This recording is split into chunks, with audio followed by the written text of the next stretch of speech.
Hey everyone, welcome back to my channel with a guest. Today we're making marbled chocolate banana muffins. You'll need eggs, milk, soda, sugar, salt, and cinnamon, cocoa powder, flour, peanut butter, and bananas. To start, add your bananas to a bowl, and then you're going to mash them up really nicely. Then you're going to add your peanut butter.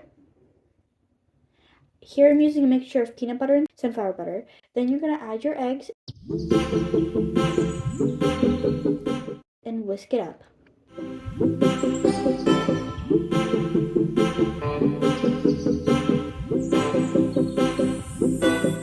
Next, add your flour, your milk, and your sugar, cinnamon, salt, and soda. Whisk it up really nicely. Then, divide the dough into 2 halves, add cocoa powder to one, and whisk it up.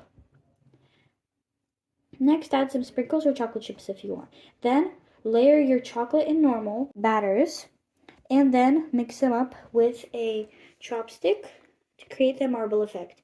Then, bake and let's see the final result.